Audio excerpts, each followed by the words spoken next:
অস্বাভাবিক লেনদেনের অভিযোগে বিএনপির ভারপ্রাপ্ত চেয়ারপারসন তারেক রহমান ও তার স্ত্রী জোবাইদা রহমানের 3টি ব্যাংক অ্যাকাউন্ট স্থগিত করেছে আদালত। দুর্নীতি দমন কমিশনের আবেদনের প্রেক্ষিতে বৃহস্পতিবার দায়রা জজ আদালত এই আদেশ দিয়েছেন। প্রিয় দর্শক, এ নিয়ে আমরা জানব আমাদের কথার আজকের পর্বে সাধারণ মানুষের ভাবনা। দর্শক, আমি মাহফুজা মুসলেহি আপনাদের সবাইকে আমন্ত্রণ জানাচ্ছি মেট্রোসিম সিমেন্ট আমাদের কথার আজকের পর্ব দেখার জন্য। চলুন দেখে আসি এ নিয়ে সাধারণ মানুষ কি ভাবছেন। তারেক এবং জোবাইদার যে ব্যাঙ্ক অ্যাকাউন্টগুলো পাওয়া গেছে এবং টাকাগুলো পাওয়া গেছে, অবশ্যই এটা দেশের ক্ষতির জন্য ওরা করছে। লেনদেনগুলো করার যে ব্যাপারগুলো সরকারকে না জেনে করছে। আর ওটা তো এমনি আসামিদের এরকম অ্যাকাউন্টে লেনদেন করাটা অবশ্যই ঠিক না, কিন্তু ওরা করে যাচ্ছে। দুদক যেহেতু বফ করে দিয়েছে, এটা অবশ্যই ঠিক করেছে। দলমত নির্বিশেষে যারা আছেন দেশের টাকা এভাবে পাচার করছেন, তাদের ব্যাংক অ্যাকাউন্ট এভাবে জব্দ করা হোক, স্থগিত করা হোক। শুধু এটা তারেক রহমানের ক্ষেত্রে যে প্রযোজ্য হবে তা না, এটা প্রত্যেকের এভাবে যদি প্রযোজ্য হয় তাহলে মনে করব যে আদালত যে সিদ্ধান্ত নিয়েছে এটা একদম সঠিক সিদ্ধান্ত নিয়েছে।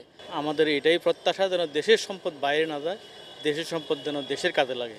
আমরা মধ্যবিত্ত গরিব শ্রেণীর লোক, আমাদেরই তো টাকা, এই বাংলাদেশে আমাদের টাকা। যদি দুর্নীতি করে থাকে, দুর্নীতি দমন যে সন্দেহ করছে তাদের বিরুদ্ধে জোরালো ব্যবস্থা নেওয়া হোক। আমার দেশের টাকা অন্য দেশে চলে যাবে, পাচার হইবে, এটা আনএক্সপেক্টেড। সো আমার টাকা আমার দেশের সম্পত্তি, আমার দেশের সম্পদ বজায় থাকুক, দেশের সম্পদ উন্নয়ন হোক, সেইটা আমাদের কাম্য। সঠিক ব্যবস্থা নিয়ে সঠিক সিদ্ধান্ত গ্রহণ করে বিদেশ থেকে বাংলাদেশের টাকা ফিরিয়ে আনার জন্য যে সমস্ত কর্মসূচি দরকার, সেই সমস্ত কর্মসূচি আইনের প্রক্রিয়ার মাধ্যমে যেন বাস্তবায়ন হয়, এটা আমাদের সবার কাম্য। তদন্ত করুক গভর্নমেন্ট, যদি তাদের অ্যাকাউন্ট জবেদার সাথে সত্যিকারে বৈধ টাকা থাকে পাচার করে বা করে, তাহলে গভর্নমেন্ট রাইট। তারেক রহমান ও জোবাইদা রহমানের ব্যাংক অ্যাকাউন্ট স্থগিত করা প্রসঙ্গে সাধারণ মানুষের ভাবনা দেখছি আমাদের কথার আজকের পর্বে। প্রিয় দর্শক, চলুন দেখে আসি তারা আরও কি বলছেন।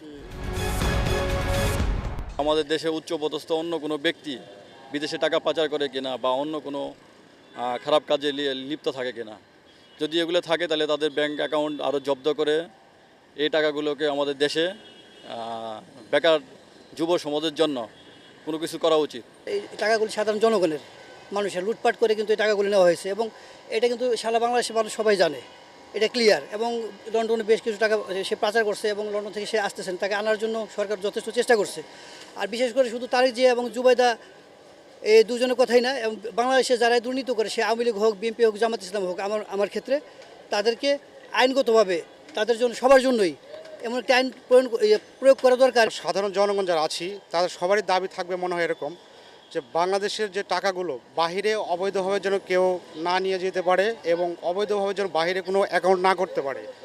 আর গভর্নমেন্টের এরকম একটা রুলস করা উচিত যে বাংলাদেশের টাকা যেন কোনোভাবে বিদেশে পাচার না হয়, সেদিক থেকে সচেতন দৃষ্টি রাখা উচিত। এই যে টাকাগুলি যে আপনার বাইরে রাখা হয়েছিল, সেগুলি যদি আমাদের এখানে ইনভেস্ট করা হতো, বিভিন্ন মিল কারখানা ইন্ডাস্ট্রি করা হতো, তাহলে হয়তো আমাদের এই দেশের মানুষ হয়তো আরেকটু উপকৃত হতো।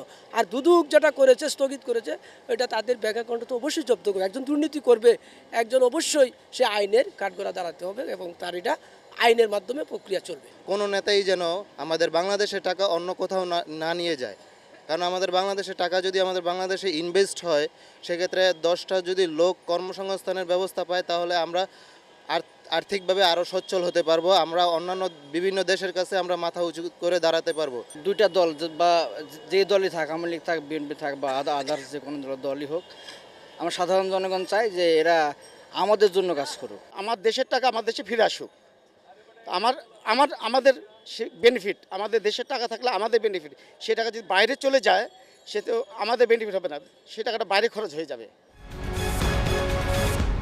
আমাদের কথার আজকের পর্ব এ পর্যন্তই।